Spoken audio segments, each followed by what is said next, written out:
They yanked me from a dreamless sleep.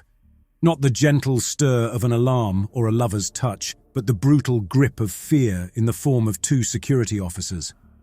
"Mackenzie, with us, now!" The words were sharp ice picks in the midnight hush of my quarters. Not sir, no respect for rank, earned or otherwise. We were past titles. Something was very wrong. I didn't get a chance to dress. The flimsy standard-issue sleep tunic did nothing to ward off the sudden chill. They hustled me down sterile corridors, the fluorescence a mockery of actual light. Even before the heavy blast doors of the briefing room hissed open, the buzz of contained panic hit me like a physical wave. Inside, the usual projection screens displaying the endless starfield were dark. Only the grim faces of the brass glowed in the gloom. Admiral Karadi, lips a bloodless line. And beside him, Dr. Moreau, the civilian xenolinguistics expert. "Mackenzie," Karadi grunted, a noise between a greeting and a growl. "You know why you're here." It wasn't a question I was allowed to answer. Moreau, perpetually hunched like his knowledge was a physical burden, took over.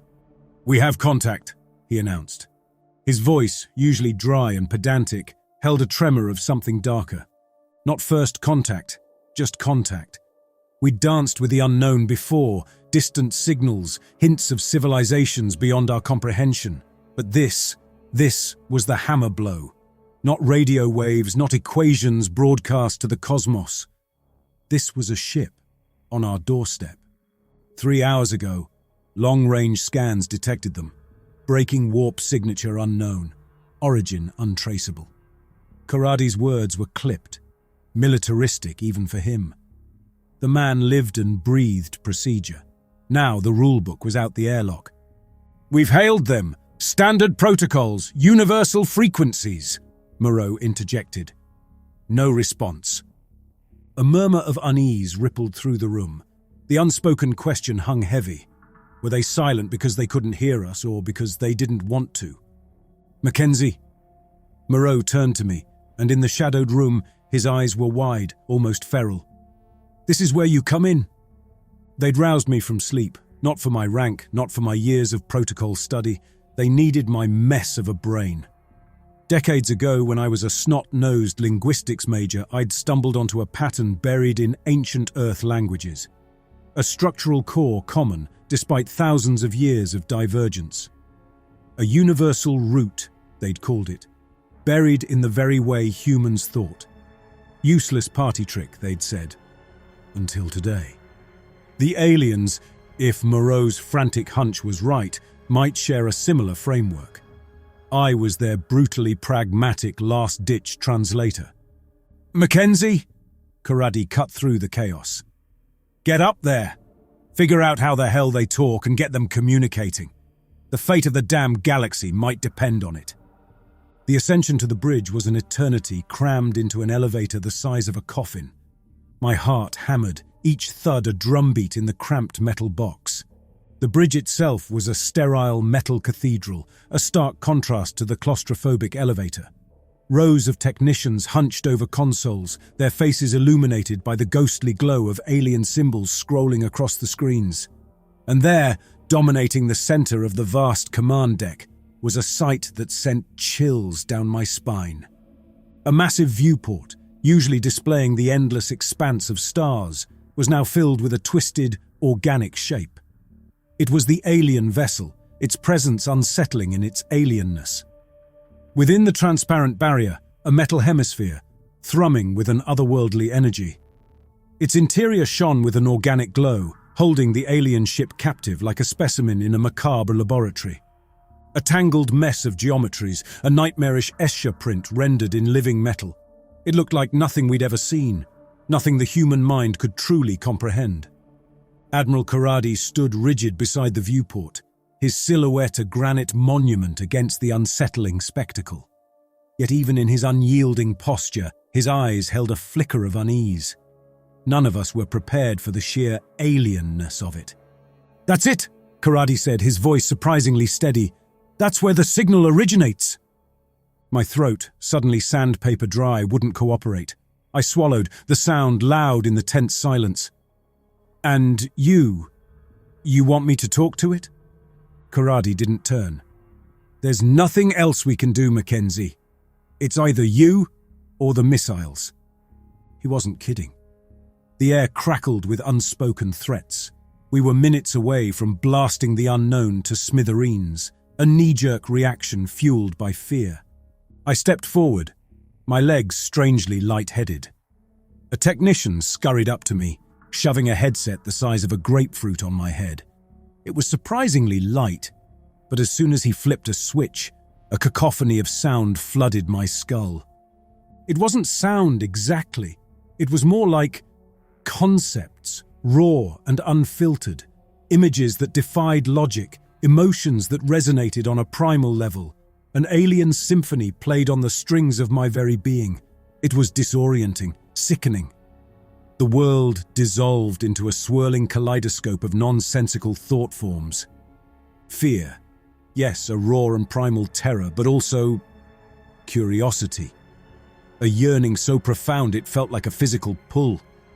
It was like trying to grasp smoke. The more I focused, the less I understood.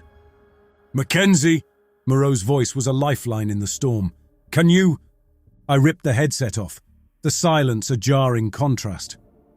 My head pounded, the lingering alien thoughts a relentless presence in the sterile confines of the bridge. "It's not language," I managed, my voice hoarse. "It's more feelings, concepts so alien they don't translate." Karadi slammed a fist on the console, the metal groaning in protest. "Damn it, man! We need words, sentences, anything!" Moreau was calmer. "Perhaps a more analog approach, Mackenzie. Try to project a simple concept, see if they respond in kind." Desperate times called for desperate measures. I closed my eyes, focusing on the most basic human concept I could think of, a feeling of safety, of welcome. I pushed that thought out, a mental beacon into the alien abyss. The silence stretched, broken only by the hum of the ship's systems. Then a response, a ripple in the mental ocean. But it wasn't the comforting response I'd hoped for. It was something different entirely. The image that flooded my mind was a tableau, a vast, desolate landscape devoid of life, a single skeletal hand reaching out from the dust. It was a message, clear and horrifying, defiance perhaps, or a warning. I recoiled, the image leaving a cold pit in my stomach. The bridge crew stared at me, their faces a mixture of hope and dawning dread. They responded," I croaked, my voice barely above a whisper. "But I don't think it's good news." The image lingered, a psychic afterburn scorching my retinas. Admiral Karadi loomed, his face a mask of thunder. "What did they say, Mackenzie? Spit it out." "It wasn't words," I rasped, the alien concept clinging to the edges of my sanity. "It was a feeling, a picture, a wasteland, a dead hand reaching out." The room erupted in a cacophony of nervous murmurs. Moreau, however, remained eerily calm. "A warning, perhaps?" he mused, stroking his chin. "Or a challenge." "A challenge to what?" I snapped, the pressure threatening to crack my composure. "To wipe us out?" Karadi barked an order. A holographic display flared to life, depicting the alien ship in excruciating detail. "They're not here for greetings, Mackenzie. That thing they call a ship is a weapon, a leviathan built for war." He jabbed a finger at the screen.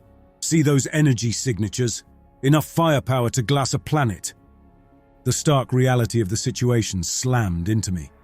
We weren't dealing with curious explorers, but a potential galactic predator. Panic, primal and raw, clawed at my throat. "We need to talk to them," Moreau insisted, his voice gaining a touch of urgency. "We need to understand what they want." Easier said than done. My first attempt at communication had been a one-way street into madness. How could I possibly navigate the alien mental landscape again, this time with the fate of humanity hanging in the balance? "There has to be another way," I muttered, the words tasting like ash in my mouth. A young technician, all nervous energy and misplaced bravado, piped up. "Sir, what about the prototype translator program, the one Dr. Park's been working on?" All eyes swiveled towards Moreau. He grimaced. "The Park translator? It's barely out of its infancy, a jury-rigged mess of algorithms and guesswork." "Maybe it's enough," Karadi growled, his gaze fixed on the alien ship. "Desperate times, Doctor. Desperate measures." Moreau hesitated, then sighed in defeat. "Fine. Set it up.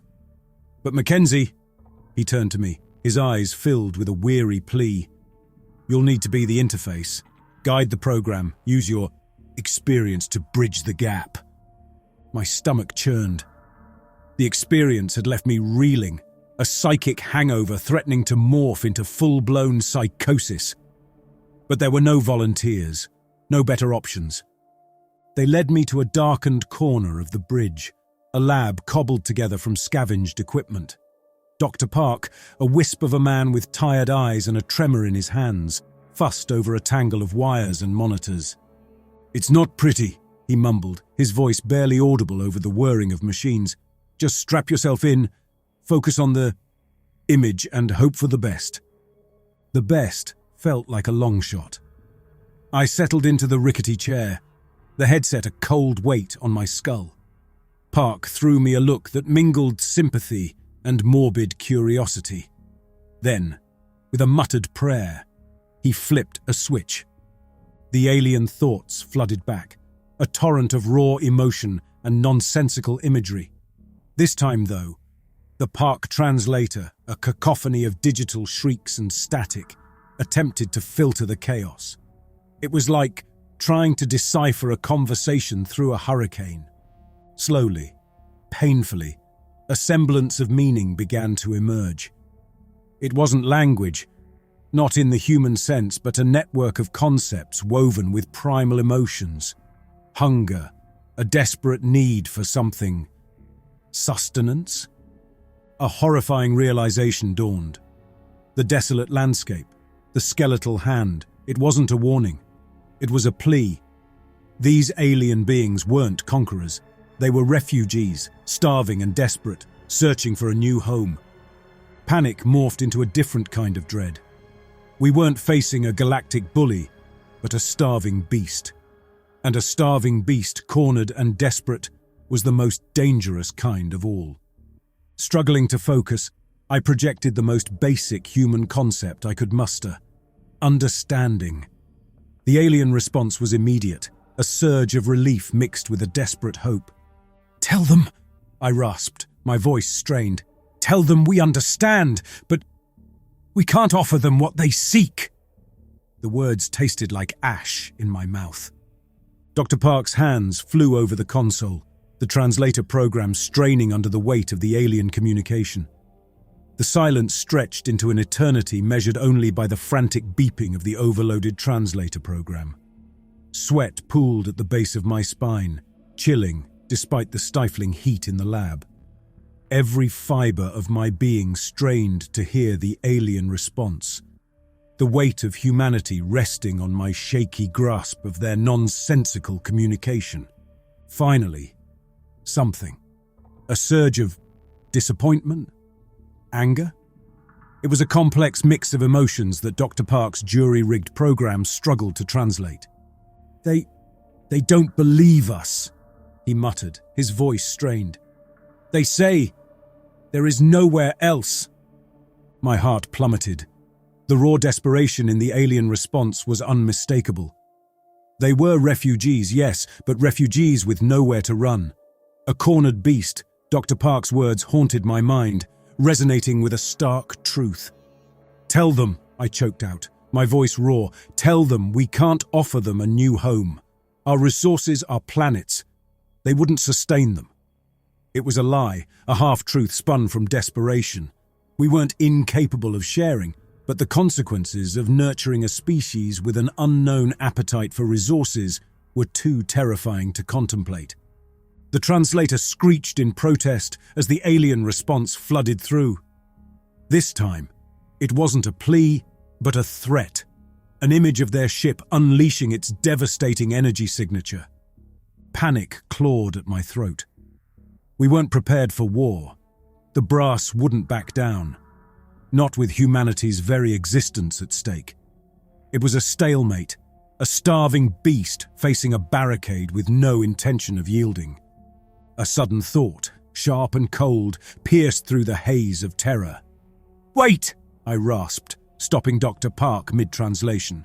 "Ask them what they're willing to offer." The question hung heavy in the air. The bridge crew, watching through the holographic display, held their breath. The alien response was swift, a surge of amusement. This was beyond comprehension, beyond the translator's already strained capacity. They find our offer amusing, Dr. Park finally managed, a bewildered look on his face. They say they have something of value. The alien concept materialized in my mind, a swirling vortex of energy. It was beyond human understanding, beyond any technology we possessed. But it resonated, a beacon of unknown purpose, a potential bargaining chip. "Tell them," I said, a spark of manic hope in my chest. "Tell them we're interested. But we need to understand what it is." The translator whirred back to life, a conduit between two desperate species clinging to the slimmest thread of negotiation. The air thickened with a tangible tension, the silence broken only by the frantic symphony of the Park translator, struggling to bridge the alien communication gap. Every flash on the screen, every blip of the translator held the weight of untold lives. I sat strapped into the chair, a cold sweat clinging to my skin despite the sterile chill of the lab. Dr. Park, his face pallid and drawn, finally spoke. They agree to the negotiation. They say they'll explain the nature of their offer, but..." His voice trailed off, a tremor running through his hands as he adjusted the dials of the translator program. "But what?" Admiral Karadi's voice boomed from across the bridge, his frustration filling the lab. "They require a guarantee," Dr. Park continued, "a gesture of good faith." My stomach churned. A guarantee? What kind of guarantee could we possibly offer a species with technology beyond our wildest dreams? "Tell them," I said, the words grating against my parched throat. "Tell them we understand. What kind of guarantee do they seek?" The translator whirred back to life, bathing the lab in a sickly green glow. The response this time was immediate, a single stark image flashing into my mind. A human. Alive but willingly placed aboard their ship. A hostage. An icy grip clamped around my heart. They wanted one of us. Not a negotiator, not a scientist, a human guinea pig. The implications were horrifying. This wasn't just about resources anymore. This was about trust, a morbid experiment to gauge our species' worth. They want a human aboard their ship!" Dr. Park choked out, his voice barely audible. A low murmur rippled through the bridge crew on the other side of the holographic display. Faces contorted with a mix of fear and morbid curiosity. "No," Karadi growled, his voice laced with steel. "That's out of the question. They're not getting a human guinea pig." I knew his logic was sound, but my gut churned with a different kind of fear. Refusal might be the catalyst that plunged us into war. The image of the alien ship unleashing its devastating weaponry flashed in my mind. We were desperate, outmatched, and facing a ticking clock. "Wait," I interjected, my voice tight with apprehension. There might be another option. All eyes turned to me, a mixture of hope and disbelief in their gazes. "What option?" Karadi demanded, his voice clipped. "Me," I said, the words tasting like ash in my mouth. "I volunteer for this. Let me be the one to go." Silence descended on the bridge. The crew stared at me, their faces a canvas of shock and disbelief. Dr. Park looked like I'd suggested jumping into a black hole. "You're insane, Mackenzie," Karadi finally rasped. "They could dissect you, turn you into lab rats." "And if we refuse?" I countered, my voice gaining a desperate edge. "We go to war and humanity gets wiped off the galactic map. Isn't that a worse option?"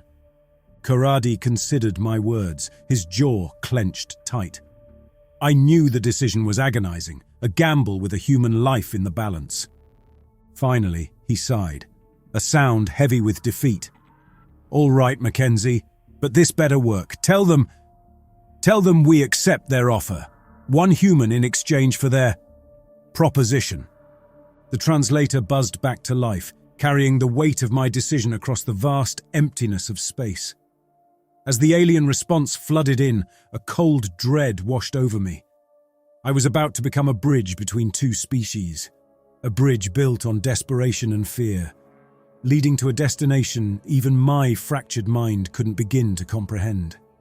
The sterile white walls of the decontamination chamber felt like they were closing in on me. Each hiss of steam, each whir of machinery amplified the hammering of my heart. My reflection in the visor of the biosuit was a pale caricature of myself, the dark circles under my eyes stark against the sterile white. Dr. Park patted my shoulder, the gesture more awkward than comforting. "You sure about this, Mackenzie?" His voice was laced with a genuine concern that cut through the usual scientific detachment.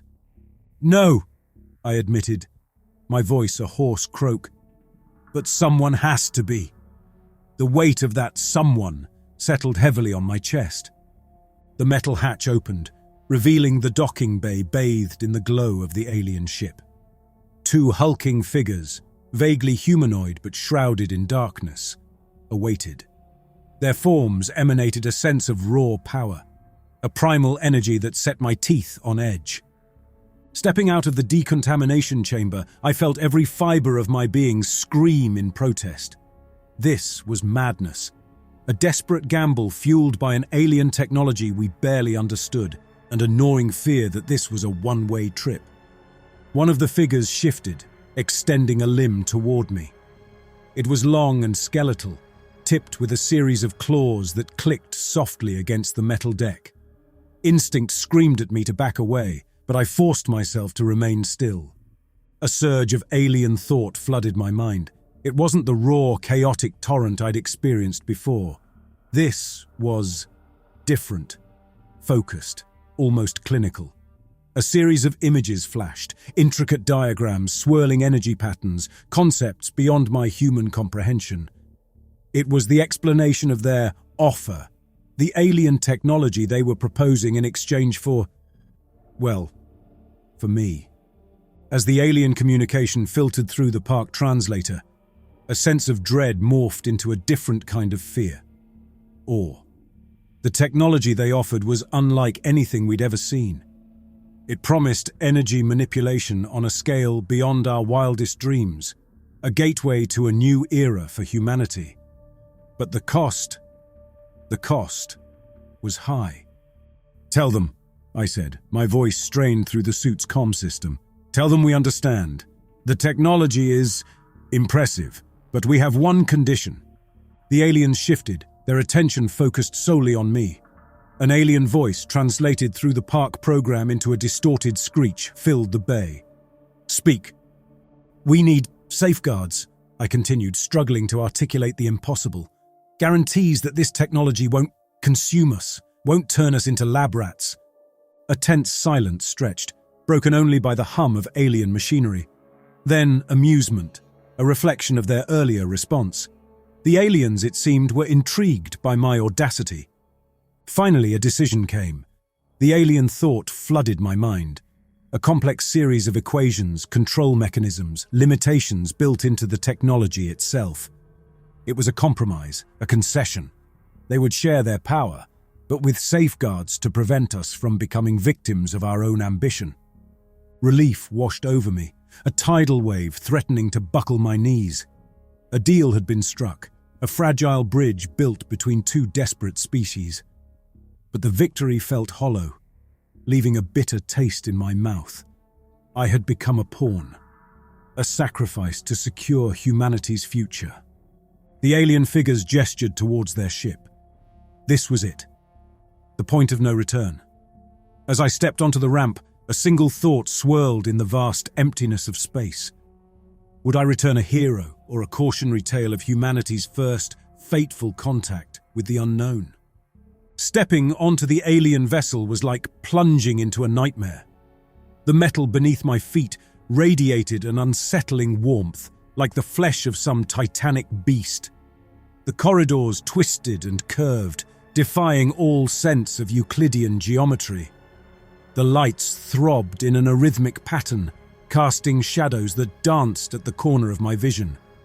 My alien escorts moved with unnerving silence, their hulking forms gliding through the twisted space. The atmosphere, dense and humid, carried an acrid scent that stung my nostrils. I struggled to breathe through the cumbersome biosuit, my world reduced to the confines of the visor and the sound of my own panicked gasps. They led me deeper into the labyrinthine ship, toward a central chamber. The walls throbbed with increasing intensity, the air humming with a low-frequency vibration that set my teeth on edge. My escorts paused before a membrane, their skeletal claws slicing through its surface with disturbing ease. They beckoned me inside. The chamber was vast and circular. In the center, a sphere of pure white light hovered, bathing the space in an eerie glow. It thrummed with an immense energy, an incomprehensible power that I felt in my bones. The aliens gestured towards the sphere. Here was the heart of their technology, the reason for the risk, the sacrifice. An alien concept flashed through my mind, a nexus point of energy manipulation, the key to bending reality as we understood it. The possibilities and the potential for destruction were staggering. An amplified screech crackled through my comm unit. Dr. Park's voice, barely recognizable through the alien translation software, sounded strained. "Mackenzie, they say, it's time. The technology is primed. You need to merge with it." My gut twisted in protest. Merge? I couldn't fathom what that meant, what this alien technology would do to my body, my mind. The image of a lab rat dissected on an alien table flashed through my fear-addled brain. Can you explain further?" I choked out, my voice trembling.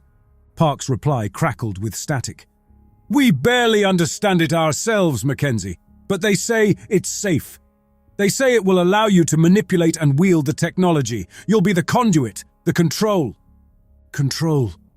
It was a seductive word, whispered against a backdrop of my own fear. I thought of Earth, of humanity scrabbling for survival in a vast and uncaring galaxy. With a sickening lurch, I realized there was no going back. Not from this point, not from this decision. With a trembling hand, I reached out to peel off the cumbersome biosuit.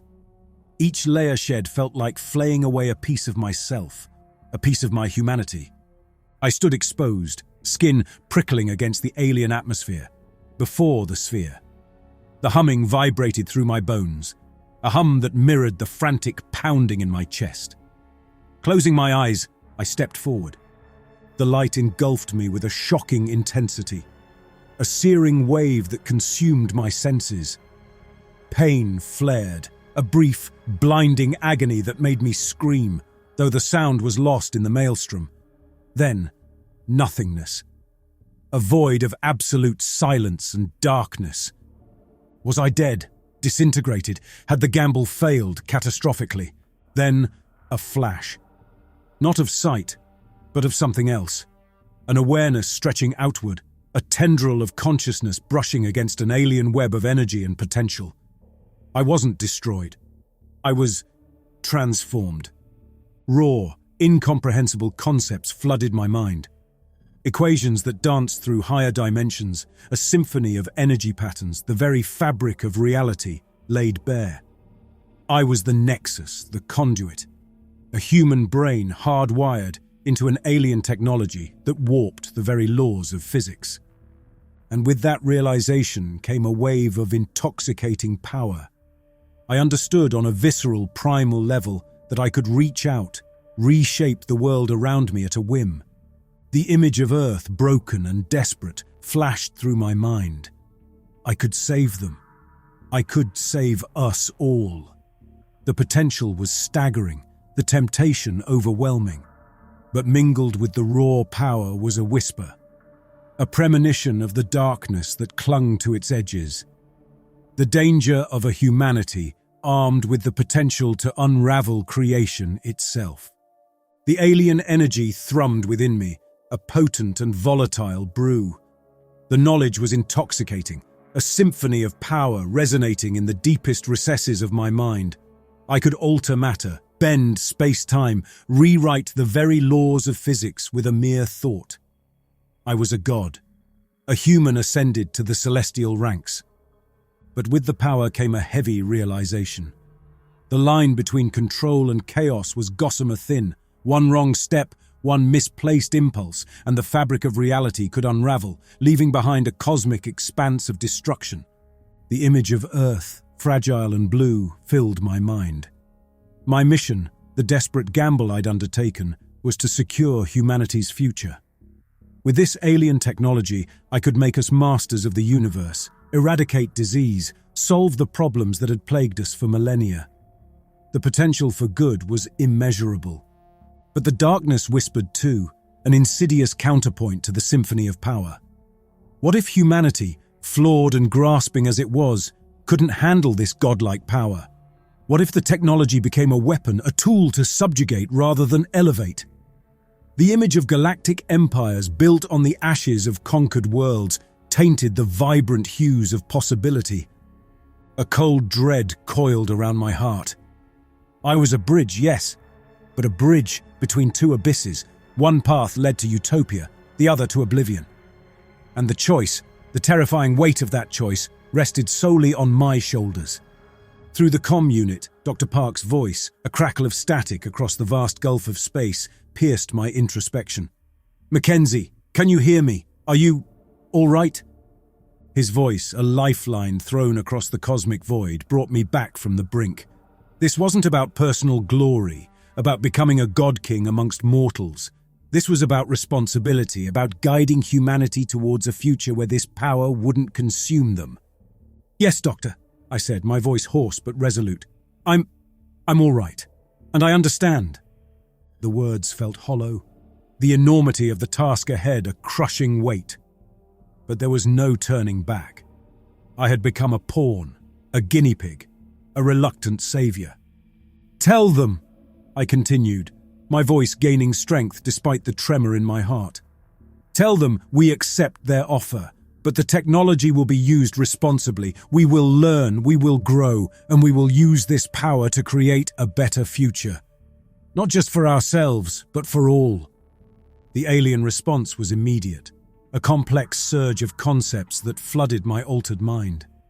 There was skepticism, amusement, but also a grudging respect.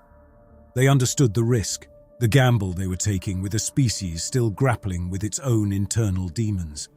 A wave of relief washed over me, ephemeral and fragile. The bridge held, for now. But the journey across it would be long, and the ultimate destination remained shrouded in the cold uncertainty of space. As I closed the mental channel and focused on the vast potential humming within, a single thought lingered in the void. I may have become the bridge, but the real test of humanity's future had just begun. The decades unfolded like the petals of a strange and wondrous flower. Humanity, fueled by the alien energy source, flourished.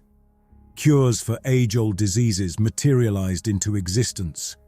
Hunger, poverty, the plagues that had haunted us since our inception, they vanished into the pages of history. But with each leap forward, a shadow lingered. I was the guardian, the grim-faced prophet at the feast. My days were filled with research labs, diplomatic summits, and late-night debates with myself in sterile, empty rooms. The alien energy seeped into me further, the line between my mind and the cosmic equations blurring. The world around me changed. Earth itself morphed, reshaped for efficiency in ways alien to our old sensibilities. Cities became towering hives of interlinked minds. The boundaries of what it meant to be human stretched. The aliens, too, were altered. Their initial desperation gave way to fascination, then a creeping unease. We had taken their power and made it our own, reshaping ourselves in ways they never imagined possible. Some embraced the symbiosis. Others grew distant, retreating to the shadowy corners of the galaxy. Yet they were bound to us now, part of the grand, uncertain experiment we called existence. One starlit night, standing on a balcony overlooking a gleaming megalopolis, Dr. Park found me. No longer the nervous young scientist, he was aged, his eyes haunted, but lined with a determination that mirrored my own. "We've come far, Mackenzie," he murmured, his voice barely a whisper above the thrum of the city below. "Further than I ever imagined," I agreed, weariness hanging heavy in my voice. "We're not just explorers anymore," he continued, his gaze fixed on the sliver of the moon hanging in the sky. "We're creators, shapers, and that scares me." I knew his fear, the reflection of the darkness whispered on that alien ship. We were on the precipice, a species poised to transcend our limitations, but the abyss beckoned too. One wrong step, one act of hubris could send us tumbling into a madness of our own making. We stood there, two lonely figures against the weight of the cosmos, bound by duty and haunted by the burden of an uncertain future. I had become the bridge, yes, but it was a bridge built over a chasm of our own making, and as the faint glow of dawn lit the horizon, a single question burned in my tired mind. Would we, as a species, cross into the light of a new era, or be consumed by the shadows we carried within? The answer lay shrouded in the future, a future we were shaping with every breath, every heartbeat, every surge of power that coursed through our reshaped veins. The symphony of alien energy thrummed beneath my skin, a constant reminder that the story, our story, was far from over.